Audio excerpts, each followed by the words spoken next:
Everyone, I want to go over 3 steps to take when looking to buy the dip. Let's get into the video right now. So today we had a very nice intraday move here in the S&P 500. You can see we gapped here a little bit lower and then we sold off about 60 points and now we're about 45 points or so off the low. So first thing I always like to look is what are the market makers expecting? Today, we were expecting around a 25-point move here at 10 a.m. So with, let's just say, ballpark figure 6370. And if you look here, we bounced at 6344. So that's about 26 points. So market maker move was pretty much right at resistance. And now we bounced higher. So what did I do? I just bought some SPY calls. As you can see here, bought the SPY calls this morning. We're about 104% on. Was trimming and trailing around 30-50% on the calls. Also, one thing to take a look at that I really like is the VIX. So the VIX is a measurement of SPX options. The mainstream financial media will call it the fear index.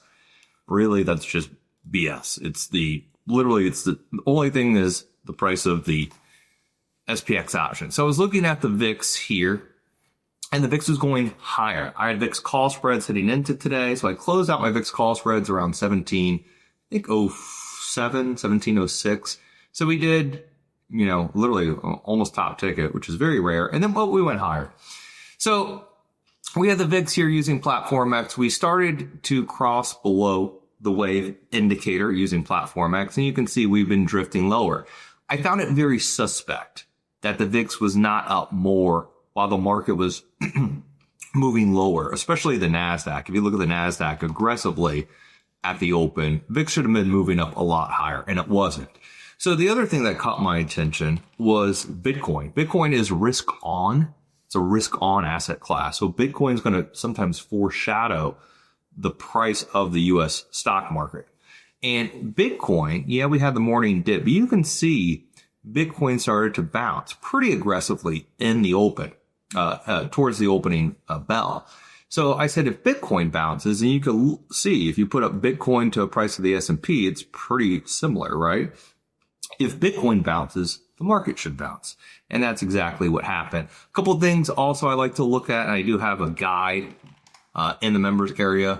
It is the trend, market internals, trend moving lower. It's usually bullish for stocks.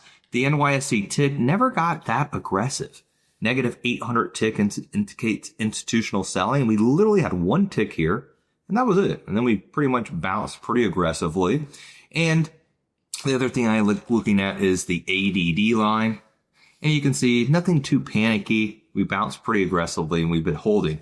So what I did was I bought the dip, I bought calls in Palantir, Nvidia, Roblox, pretty much you name it, I was buying. And we did see some very large buying. By the way, in Nvidia, I obviously use my news flow scanner. I don't know if we have it available to purchase, but once I saw this $5.5 million order in Nvidia, I just ran and bought weekly calls. And the weekly calls did very, very well. Same with Palantir. Once we started seeing some Palantir calls, I bought some Palantir, and look at that bad boy. $11 off the low. I mean, gang, it doesn't get much better to this. I don't know if I posted these on the free Telegram. There'll be a link down below where you can, I even said, feel like a donkey dip buying, but hard to pass up on the option flow with the screenshot in real time of that $5 million Nvidia order. So Telegram is free. Get the news flow scanner if you can. Get Platform X if you can. Get everything if you can. Heck, hopefully there'll be links down below where you can. Like, subscribe. Let me know if you made a lot of money today dip buying in the comment section below.